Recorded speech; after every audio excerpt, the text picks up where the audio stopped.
Welcome to RGB, your weekly podcast where we discuss the latest technology news, cool gadgets, product reviews, new apps, and great workflows.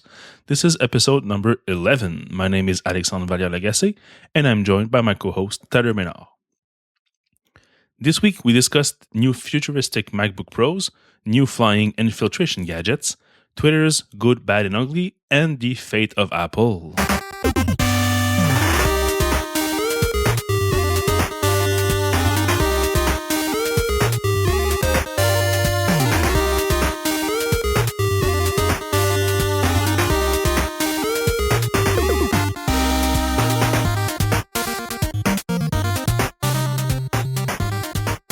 So this week we had another rumor, because it's rumor season. Apple is going to introduce the new MacBook Pros at WWDC, or WWDC, like you like to call it. Of course. And they're supposed to, well, the rumors are they're going to be similar to the Mac Pro. Not the Mac Pro, sorry, the MacBook One. We don't know about the keyboard yet, but I think we're guessing it's going to be the same keyboard as the MacBook. The other rumors are a OLED display to replace the function keys on the Mac Pro. So everything like the brightness and the keyboard brightness, play, pause, and everything would be like an OLED bar. I had an old HP laptop that had that, so it'd be kind of weird to see that on a modern computer. And it worked really, really bad, so I'm hoping the implementation is better. Also, we're not sure about the colors. Yeah, most probably it's going to be tactile, of course, probably like glass instead of plastic. Yeah.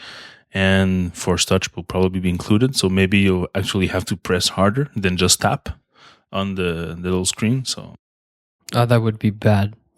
Yeah, well, I wouldn't like that. Well, it depends. Force touching to like control the brightness and everything. I don't know. Yeah, I would probably prefer if you would tap your finger and then slide it left or right to increase or diminish the volume. That would be my idea. But the keyboard, like you said, is probably going to be the one from the MacBook, since that's the latest one they introduced, the new super slim, super compact keyboard. Apple likes to reduce the size of its laptops. So Probably that will shave off maybe a 2 millimeters of the height of the laptop. So that would be in their usual things they do. The colors? The colors, of course, the same as usual. So gold, pink, black, space gray, and light gray. I'm guessing they would only do space gray and silver. For developers, it's a pro laptop. Yeah. The gold and rose gold is kind of gimmicky, no? Yes, but if you, I'm guessing at the moment, of course, they're selling a lot of MacBooks and MacBook Air, but I'm pretty sure that the biggest chunk of the pie is for MacBook Pros, not only because they're more powerful, but they're more versatile. They have the most port, they have the most power, and they have two sizes, so 13 inch and 15 inches. So I'm thinking that if they wanted this to continue sell, and probably their margins are bigger on these device because they're more expensive, we should probably see the new colors. I'm thinking if Apple introduced those new colors on iPads, they probably have the iPad Pro, the small one. They probably have all the manufacturing set up to be able to have 4 different colors for MacBook Pros. So it's going to be a lot of SKUs. Yeah, but they love their SKUs, so it's not the Steve Jobs era anymore. So. And they're talking about USB-C and Thunderbolt 3 support on the new MacBook Pros also. Well, that's for me is like for sure, especially Thunderbolt 3. That would mean that they're going to include the new Intel chips. So that's a good thing. USB-C, replacing the MagSafe with USB-C. I don't think so. Well, if you think of what is the device that you carry on with you most of the time, it's probably the iPad. The second one is your laptop. And if the MacBook, which is a new design, new technology kind of product, has a USB-C port for charging with no MagSafe, I'm 95% sure that every MacBook will have this same port for charging and data. So I think we can probably prepare ourselves and dig a grave for a good old MagSafe 2. And we're talking about Siri integration with the Mac OS, like you like to call it. Yeah, Mac OS. Yeah, we saw a leak for the new icon, so which would be a circle with those little colored waves, sound waves in there. So yes. Also, we saw today, I don't have the link with me, an article about Siri 2, which would be most probably announced at WWDC, where Apple cranked up a level in terms of natural language understanding and integrations. So let's keep our fingers crossed, because Apple needs to get better in terms of voice recognition and voice commands. We have some other article for that later on, but yeah. All we're missing is an always-on microphone, like we have with the Amazon Echo or Google Home. Yes, but for Apple, I would say this kind of products, given their current technology they have in terms of wireless, in terms of microphones in all their devices, and now speakers. All the little speakers included in the Baby Pro are quite amazing and powerful. Baby Pro. Oh yeah, Baby Pro. Even my kids call it Baby Pro. So you trained them well. Yep, young Padawan. So yeah, I'm pretty sure that for Apple to make a cylinder type speaker / microphone, that wouldn't be such a big problem for them. They probably already have like 50,000 prototypes, maybe even from a few years past, an Airport Extreme with a microphone and speakers integrated instead of a hard disk. So yeah, they can probably turn themselves around very fast on that one. Having Amazon and now Google with this product, I'm pretty sure if we don't see it at WWDC, we'll see it in September, or they could just announce it and coming soon, so no dates. Or they can always do, the Apple TV has no mic, but the remote has a mic, right? Yes, but you need to keep your finger pressed on because it's not always on. Right. If you need always on, you need something that's plugged in the wall because you need too much power. Yeah, so it had to be the Apple TV itself, not just the remote that's always on. Yes, but the problem with this device is that it's usually tucked inside your TV center or Velcro to the back of your TV, so it's not in a good position to properly hear the surrounding sounds. A speaker on a piece of furniture you have would be much better for that. The sound would be better when the speaker would be playing replies or music. So, but I'm thinking the next contender in that segment of the market will be Sonos. They have already announced that they're working on something similar. They have invested resources into speech recognition in their software, and have made some hires for that. So they already have the technology for the speaker side of things. They have some of the best speakers on the market. They have a super reliable wireless protocol, which is not the regular Wi-Fi.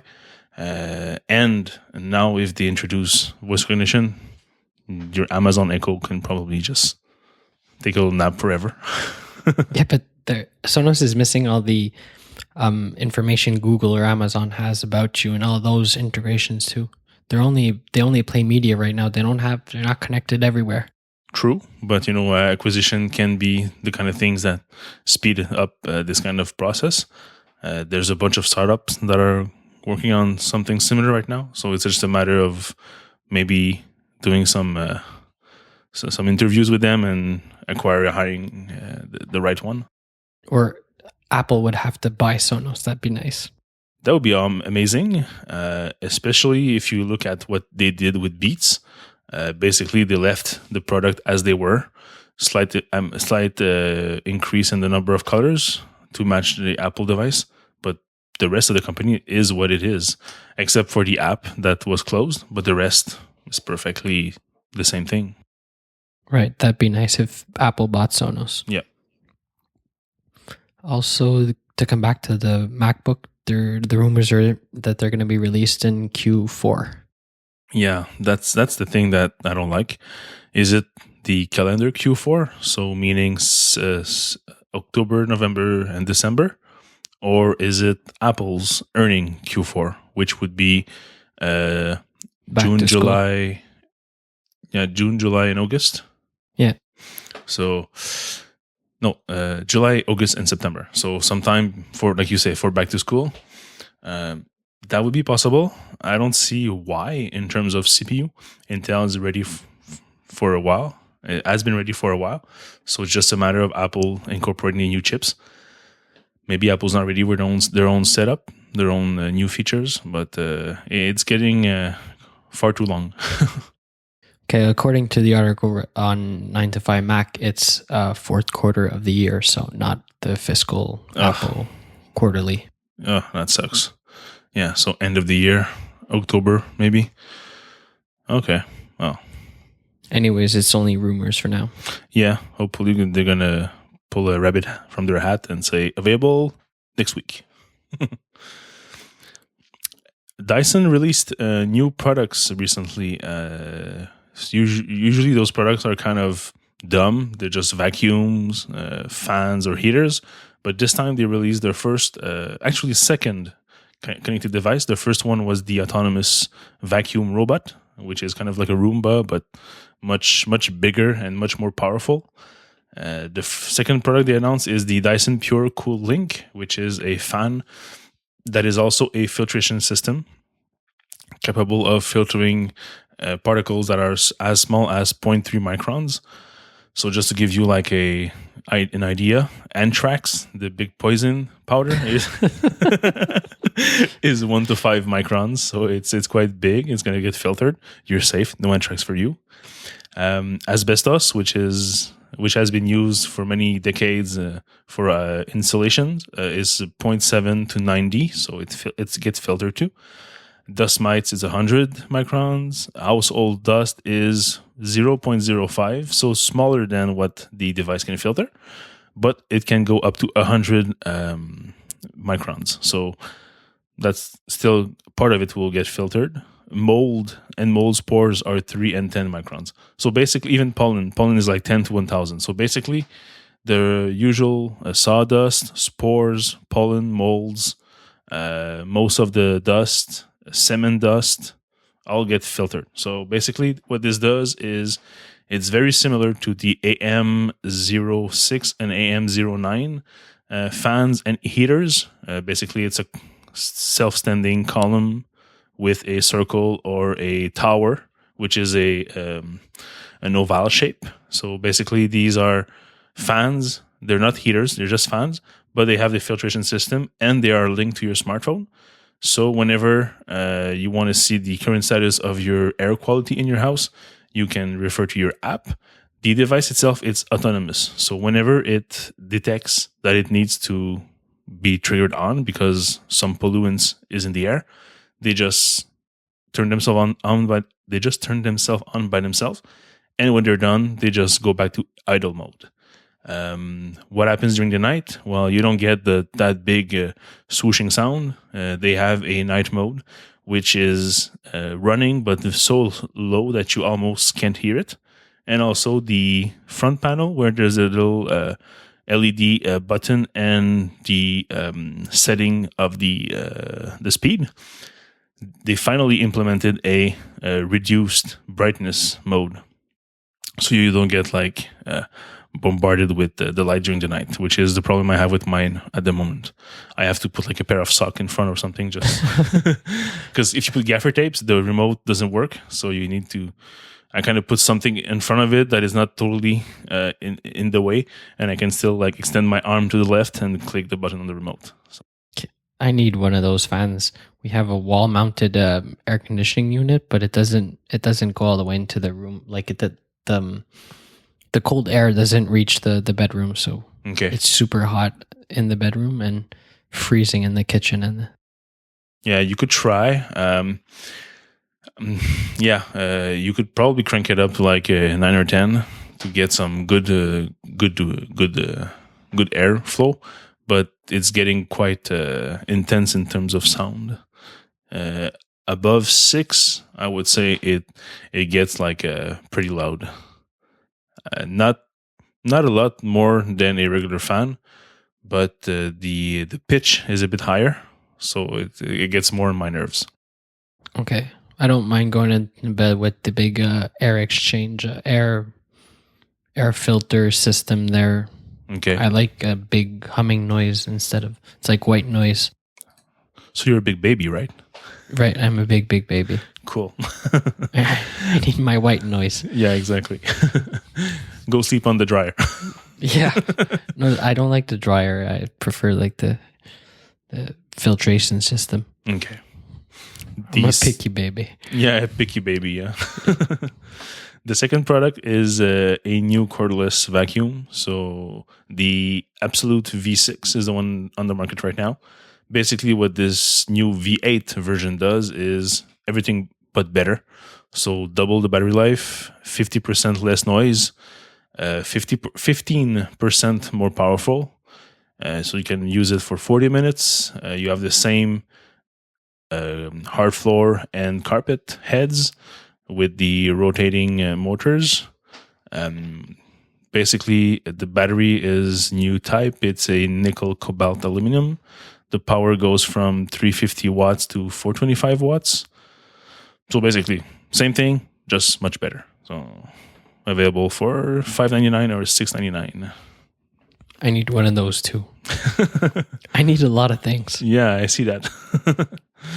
Yeah, so this one, I'm going to try to get my hands on one. I currently have the V6, so most probably I'll be able to get my contacts on the email and maybe have one to test. So I like the fact that they use V6 and V8 like car motor references in their vacuum products. Yeah, and they are quite powerful.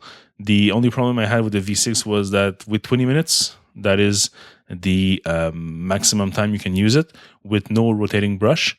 If you put a brush on it, then you go down to 8 or 9 minutes. So for a room, it's okay. But for a whole house, 8 minutes is not enough. But this one will probably double that, maybe more. Maybe instead of 8, maybe 20 minutes. So that would probably be enough for most house. If not, you can do it in 2 times. To get back to the tech world, Twitter announced this week a new. There was news going around that they're going to take off the 140 character limit on tweets. They finally released the news. They're going to remove the at mentions names. Well, your Twitter handle, they're not going to count towards your 140 character count anymore. Also, all the links for the pictures, GIFs, or vines, or quotes, or whatever are not going to count. You're going to be able to retweet yourself for self-promotion. It's really, really good. And you're not going to have to use this kind of unwritten rule of Twitter. You put a little dot before your reply if you want to reply, but you want it to be public for all your followers to see. No. Yeah. That they changed the copy for that a couple of times, or at least twice, and it looks different now when I'm reading it. It's not very clear. It's, say you send a tweet to me and I reply to that tweet, nobody's going to see it. Well, my followers aren't going to see it. But if I start a conversation with your name, then everybody's going to see it. That's what I understand. Okay, so if it's a reply, so if there's a parent tweet associated with your tweet, then it won't happen. Yeah, because when you reply on Twitter, automatically it's going to put the handle of the person you're replying to in the new tweet. That's not going to be on everybody's timeline. Okay. But if I start a brand new conversation with your handle, then everybody's going to see it. It's going to appear in everybody's timeline. So it's not that bad. Yeah, hopefully they're going to implement it right, because that was the big scare I had. Because I'm following, just for fun, Apple support on Twitter, and I did some little calculation. Oh no, In the last 8 hours that I've been on a specific day, how many? Please hold the line. So see right here it says if you want a reply to be seen by all your followers, you will be able to retweet it to signal that you intended for it to be viewed more broadly. So replies, you're going to have to retweet them yourself, because you're going to be able to retweet your own tweets now, which is kind of weird also. Yeah, that is weird though. It's going to be good for like companies that use Twitter to post news or whatever, they're just going to be able to retweet their tweet constantly instead of sending out 2 tweets the same. Mm-hmm. Twizzlers. That's not a nice, cool app name. Maybe there's a business case for that. For what? Twizzer? Twizzer, yeah. That's what I said? Yeah. Yeah, so basically Apple support, for example, can crank out like 400 tweets in 8 hours. So if you double that for 3, so that's like 1,200 tweets per day. So anybody's following Apple support will also see their replies that help out any other Apple users. That would make no sense. It would just like completely kill your timeline. So I'm hopeful, and I'm pretty sure that it's just a wording problem, that the way that they phrased it initially kind of scared people off, and they have since tried to correct the wording on that, or maybe their intention was not totally thought out, and they just realized after people getting crazy about it that they did something wrong, and they're gonna maybe just adjust the news and the way they implement it so that it's not a problem for anybody. Because my timeline does not have 1,000 tweets per day. That's for sure. No, me neither. Okay, so I don't know if you saw this. It happened over the weekend or late Friday night. Marco Arment, self-proclaimed, what's his name now on Twitter? What's his bio? Analyst, I think. Yeah, he's now an analyst. Right. So he's a developer. He worked at Tumblr, Instagram. I always say Instagram, Instapaper, and now Overcast.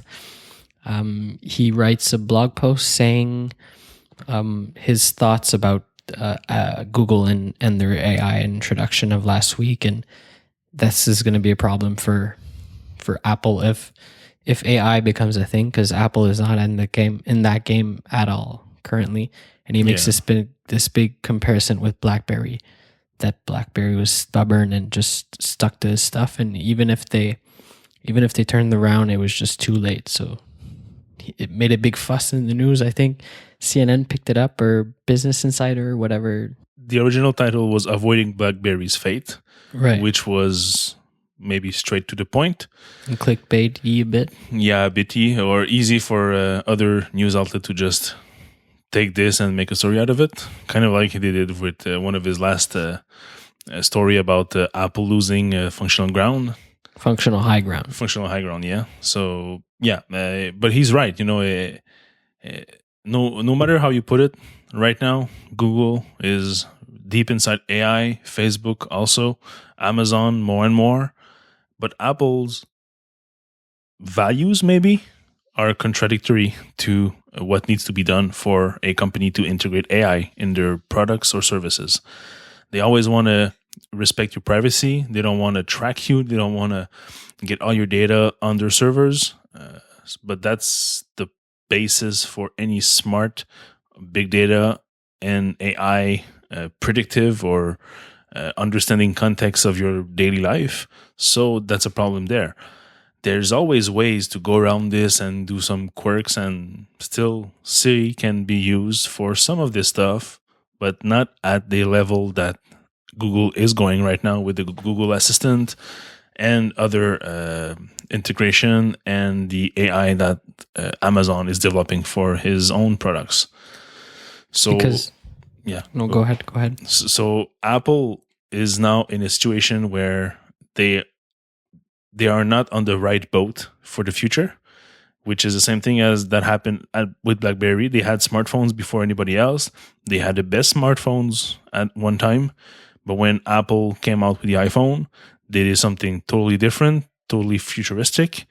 And BlackBerry, being BlackBerry, did not change their products, kept their own ideas cemented in the company. And after a few years, realized it was too late, and they just missed the boat. And the future went on with Apple. So will that happen to Apple? I don't think Apple is in such a bad shape that it won't be able to pick up the slack and maybe work faster, smarter to reach levels that are aimed by Google, Facebook, and Amazon.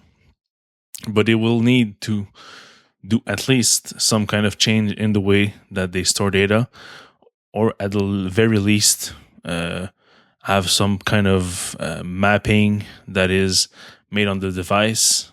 Because if they don't have the data on their server, they need to develop a personalized component on your device where all the data is. So if, well, let's say Siri, for example, really has a good understanding of what you request and a good understanding of your data across all apps on your data, possibly with some API that Apple would allow developers to make use of, kind of the same API that are used for Spotlight search on your iPhone. It exposes other apps' data to Spotlight. Well, if Siri could get this information, it could be very smart, but that's on the device and there's limited capabilities there. So it's not something that's impossible, but it's something that Apple will really needs to get their game on and work hard to pick up the slack. Unless they do this super opt-in, do you want us to scan all your information to make it available to this new Siri integration thing? Yeah, but it's really not their type of thing to do. Yeah, it's not their values, so I don't see them doing that. They must work on some alternate solution that is not use all the data available on the servers.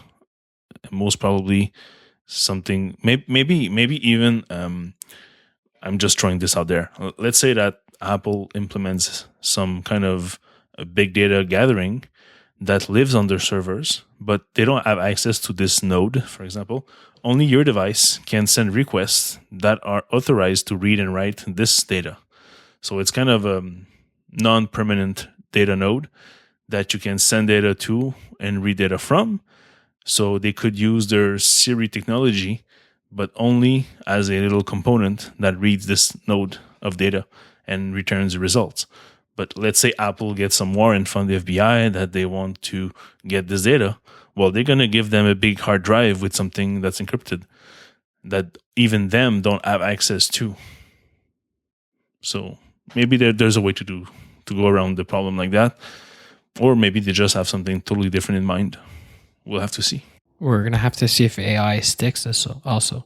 Maybe people aren't ready to use AI and nobody's going to ever use it. So it's not going to be something important for the future of Apple and Google and Amazon.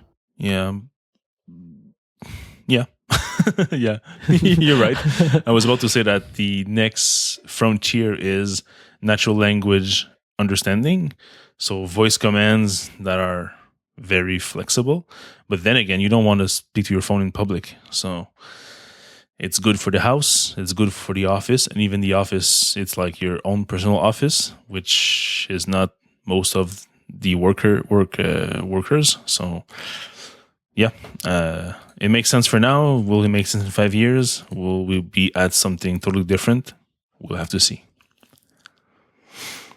So now something lighter. Last week, there was a video that got very big traction on Facebook. It was a Facebook live video of a mom buying a Chewbacca mask. You probably saw this go by. It did the round the whole weekend. It got 141 million live views on Facebook.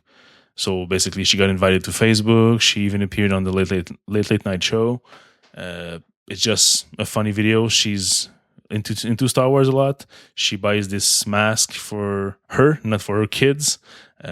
Like she says it, at the end of the day, it goes in her room, not her kids' toy box. So, and she just put on the mask, and when you open your mouth, the mask mouth open and makes a Chewbacca noise. But she's can't stop laughing. So it's just something funny to watch. Very light. So after all this seriousness of Apple AI and stuff like that, now we have something very light. You can see in the show notes. And now something more interesting. I don't know if you know some guy named Kirby Ferguson. He made the rounds a few years back when he did the series Everything is a Remix. So basically, it's a series of video that he explained that nothing in terms of creation should be copyrighted because everything is a remix. Everything is copied, combined, transformed. And he did many videos like that. He usually goes on Kickstarter and other similar platforms to get some traction and some money for his work. His video are then like publicly available. So his latest one is called "Everything Is a Remix: The Force Awakens," and he goes on to cover how The Force Awakens is not a copy of A New Hope, but is very much inspired by A New Hope. It takes many elements from the original movie. It takes a lot of new ideas, combines, remix. In the end, he says this movie does more of the copy than of combining or transforming, but nonetheless, it's a good movie.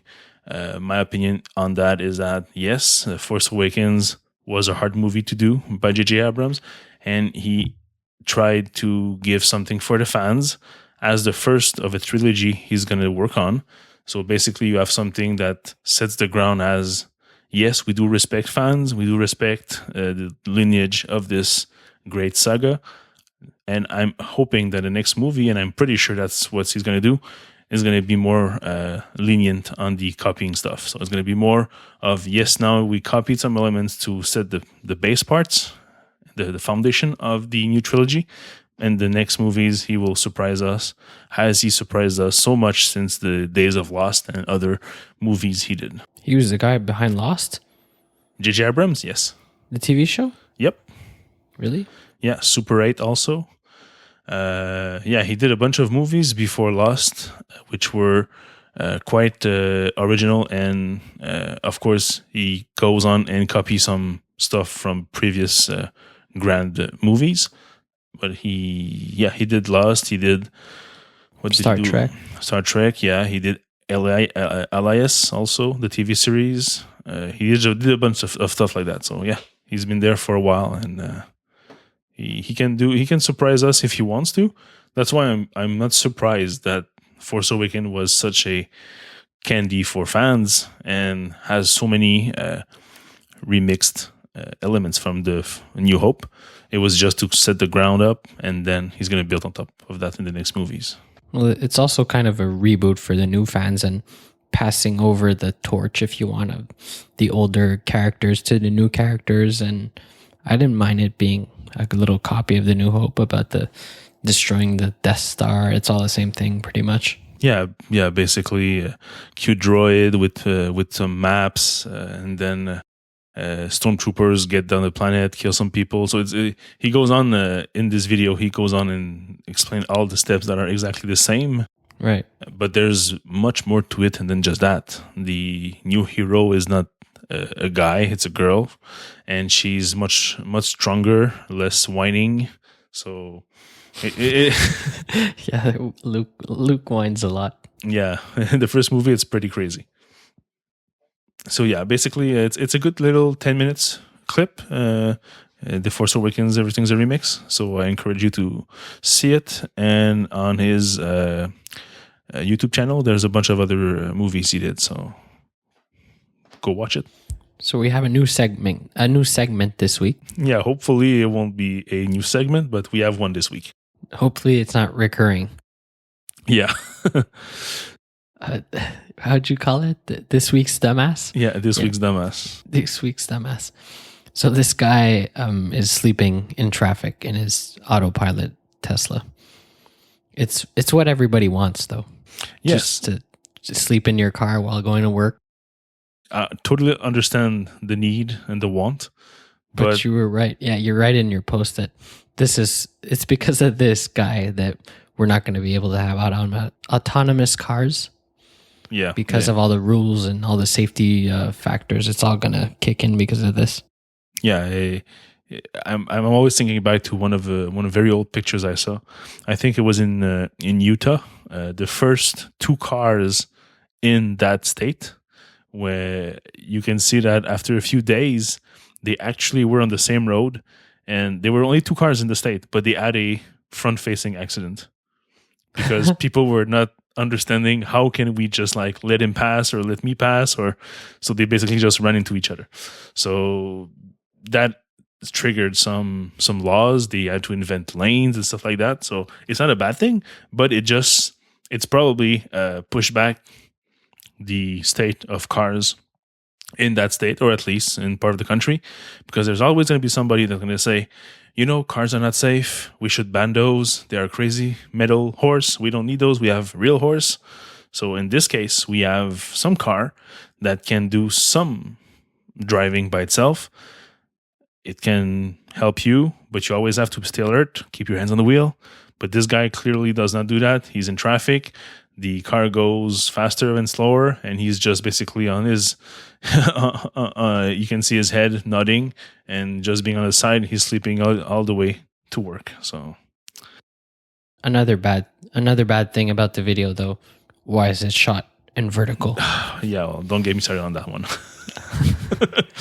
It's not so hard to just turn your damn phone on the side, but And also, doesn't Tesla Autopilot ask you to take the wheel from time to time? You have to give it a little resistance. So what happens when you don't? It beeps like crazy.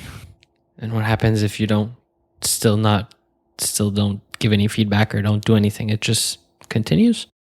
I'm not sure. I've not seen this go through, but I've seen people adding some rubber bands to the wheel so that there is some kind of a little resistance, so they don't need to keep their hands on the wheel. So This guy probably did that. People do all sorts of contraptions with like the air vents and clips and everything. Yeah. It's anyways, it's just this week's dumbass. So let's hope that we don't have too many dumbasses in the coming weeks. And one last device that was announced today, I think. Xiaomi, the Chinese phone manufacturer, who recently started diversifying itself on different types of gadget, just announced a new drone. Actually, two new drones. So one is a 4K drone with an included camera that can do like 27 minutes of battery time, which is basically aimed to be the direct competitor to DJI's Phantom, which is priced at $799, but the Xiaomi version is $460. So it's almost half price. And there's also going to be a second model that is 1080p, which will be $380. So even less than half the price. This is not surprising. Xiaomi has been known to crank out some devices that are way cheaper with high-end specs. So let's just see how this goes. But for drones aficionados, this is some great ideas. Especially that with the special remote that comes with it, with two antennas, it can work all the way from 2 kilometers distance from the drone. So you can get those crazy high air shots, or have these fly around the new Apple campus for half an hour and make some crazy videos. So for Christmas, you know what to give me? I'm not buying you no drone. Oh, damn. This week's review corner, I'm talking about a mechanical keyboard. Basically, I've been following mechanical keyboards for many years now. Personally, being a child of the 80s, I typed on my first mechanical keyboards when I was like maybe 7 or 8 years old. It was a IBM PC compatible computer with a big IBM PC full format keyboard with buckling springs, if I remember properly. So this trend eventually almost disappeared. It was brought back by gamers because they needed some tactile feedback when they were playing their competitive games. And now it's getting more and more into mainstream with different companies making build-to-order keyboards, and not just the crazy people who actually buy the board, buy the case, buy the keys, buy the switches, and do the soldering themselves, which can be quite a fun project though. So basically, I have this WASD VP3 61 keys keyboard. It's a compact keyboard, so very small, no arrows, no numpads, and no function row. Basically, it's just a 5-row keyboard. The specialty that WASD have on their website is that they have the keyboard customizer, where you can select the colors, the font, and the icons of your keys basically, you can even upload a vector file of the design you want, and they're going to print out whatever you need on the keys. So if you want, for example, a specific font, if you want something that's more Windows, more PC, they have everything you need for that. So I ended up choosing a gradient design going from beige from the top row, the number rows, all the way to black. So it's beige, one very light gray, one darker gray, and then a dark gray and a black row. So it looked pretty nice. I kept the escape button as blue just to have a little bit of color. This keyboard I selected the Cherry MX Brown keys. So it's basically I would say like not silence, but low noise keys. They still do make noise, but it's much less worse than the Cherry MX Blue. And I also asked them to provide me some O-rings just to see the difference it makes. Basically, the O-rings go under the key itself, and when you hit the key, you don't bottom up on the metal plate. So you have a lot less noise when you hit the button. The problem is when the key comes back up, there's also, on the Cherry MX, there's no O-ring inside the key itself. So there's also a click noise when the key pops up. So it's only reducing half of the noise, basically. I tried it at work, and my colleagues were not so pleased. I even have some of them that mentioned that they had some HR issue with previous colleagues in other companies that brought those kind of keyboards there. So I took it as a warning and I brought it back home. Yeah, so basically it's not super noisy, but in a quiet office you can definitely hear the sound. I'm gonna make it sound just for you.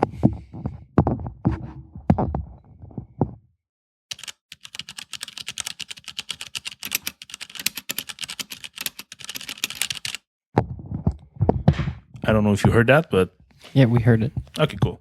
So yeah, basically this is the Cherry MX Brown keys with the big fat rubber O-rings. So it's not perfect, but it's much better.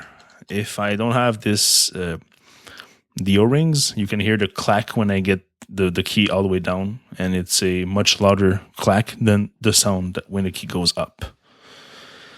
What else? This keyboard, having no function row, you need to map keys to change the values of 1, 2, 0, minus, and plus keys to map to your F keys.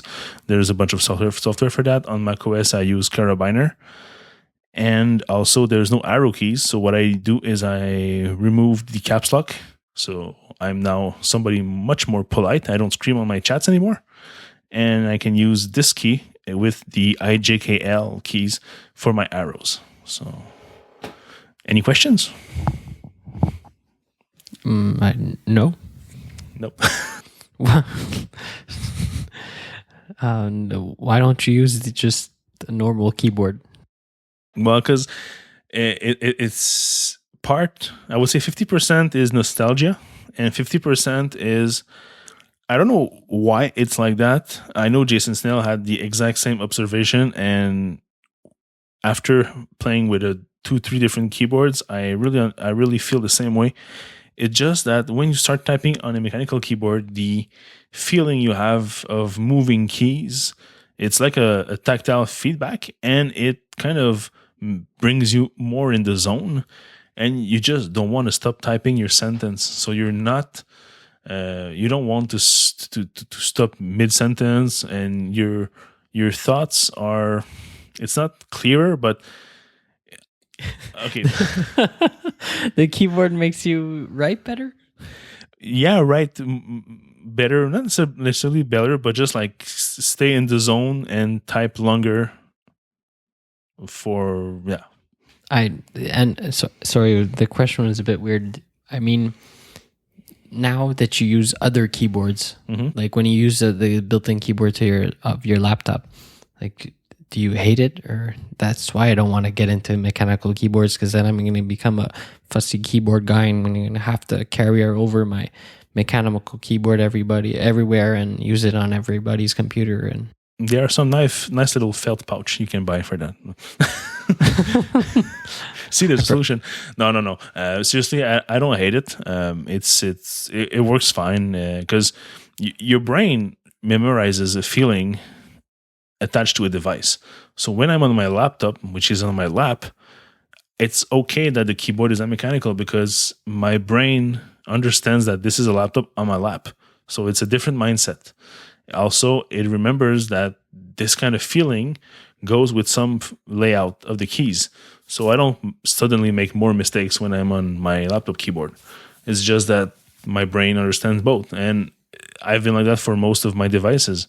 Like if you're on an iPhone 6 or iPhone 6 Plus, you need some time to get used to the big size. But if you go back to the smaller size, your brain remembers how to do it, and it's not long that you get your speed back. So I don't find it irritating. I don't find it like a degraded experience. I just prefer another type of experience. So if I'm on my desk, I have the choice of my Magic Keyboard or a mechanical keyboard. I use the mechanical one because it's just like more fun, basically. And also you can customize it, which you cannot do with your Apple device unless you crank out hundreds of bucks and go with colorwares customizations, which are basically you send them your device and they're going to paint, dye, or whatever the colors you want, and send them back with a bill of a few $100. So I prefer a mechanical keyboard. I currently have 3 models I'm currently testing. I have the WASD, which is the one I just spoke about, which is special because it's actually made by another company called Vortex, which is the company behind the Poker keyboard, which is a very, very popular mechanical keyboard of a compact layout. So I have also a Poker on hand, and at work I decided to use something that is more quieter. So I have a Topre T something. Basically, it's a 10 keyless keyboard. So it's a keyboard with arrows but no numpads, and an F row. But it's this type of switch is not a ceramic switch. It's a electrostatic dome switch. So basically, it's a dome spring inside of a rubber dome. So basically, instead of having a click, it's a thunk. And the thunk is much more. The thunk is much more bassy and much lower pitch. So it's since it's half rubber and half metal, there's basically no clicks kind of thing. It's more of a smooshy sound. It's very particular, but once you understand these keyboards, you understand why they are far superior. They're also made in Japan and quite expensive, but more on these later. So basically, the WASD keyboard, I really like it. I like the customization of it. The keys are not the super high-end PBT keys that you can get from specially made limited batches. These are made of ABS plastic, so it's the same plastic that eventually gets shiny when you use your right thumb on the space bar for a while. So these are like the base quality. But there's the fun aspect that you can choose from a selection of about 21 colors. So you have lots of customization possibilities there. And they even have some contests on their site. So after you ordered your keyboard, they're going to put the design on Flickr. And every month they're going to do a draw and give them some store credits for future purchases. No more questions on my mechanical keyboards? No, you've nerded out about mechanical keyboards enough for one show. Yeah, I tried to keep it not too technical because we can go like very deep into the dip switches and how to customize it. But let's say for this first segment on mechanical keyboards, it will not be the last one. I can promise you this. I think it's enough for now. Okay. All right. If you've listened to our previous show, you might have noticed that there is a little change in there. It was released just today. So today is May 25th. So I released last episode that my best buddy Tyler did the edit of. And now we have chapters. So I use the app called Chapters by Thomas Pritchard. So basically, you export your audio file into MP3 format. you add all your metadata, all your ID3 tags. And once you're done, just before you release it, you open this app in chapters, and with the playback button in the app, you can listen and skip like 30 seconds or 15 seconds, whatever, to find all of the places where you want your chapters to be. And just by listening, you just hit the plus button and it adds a chapter where you can add a text and an optional link. So basically I did that for the last episodes. We'll do this for all future episodes. It took me about 10 minutes to do, so it's very, very easy, especially with the if you do skip ahead, fast forward, or rewind, it goes super fast. So it's an expensive app. It's in Canadian, it was $28 something, so with tax about $31, but it's very simple. It's super fast. I don't really see how we could make it better. So unless perhaps maybe one little thing I would need, you can set the time of fast forward and backward to be like 15 or 30 seconds, but I would like the fast forward to be 30 seconds and the backwards to be 15. So this way that's how I use it on my Overcast app. So when I skip some part, I can go back, and I don't just go back to where I was, I just go back a little bit further on. So it's easier to find the exact spot you want to go back to. But other than that, very nice. 2 thumbs up for this app. And on the website, we have a new little change. I ditched the Google search that was not properly indexing my stuff, or not fast enough, in my opinion. So I embedded a Lunar search. So for those of you who are more technical or web developers, you know about Solar. Basically, it's a super big, super powerful search you can customize to your likings on many different platforms. This one is a streamed down version of Solar, which is called Lunar, which is all in JavaScript. So basically, whenever I do a post, Jekyll, which is the CMS the site is built on, will generate all the pages in static HTML. It would also generate a indexed file in JavaScript, in JSON, and then the search will search on this file directly. So instead of having page loads or research or whatever, there's just a text field. You type in your search criterias, and it's going to be listed right below the search field. So you can find this under the archive page of the site. So this is it for this week. You can find the show notes at hipsterpixel.co/RGB/11. And you can find us on Twitter. I'm Valliere, VALLIERES. And I'm Tyler Menard, TYLERMENARD. Perfect. So if you have any questions, feedback, feel free to tweet us. You can also find in the our RGB page on Hipsterpixel links to emails and other means of communication you can use. So we welcome feedback and constructive criticism. So go ahead, give us 5 stars on iTunes and a review. Why not? So see you next week. See you next week.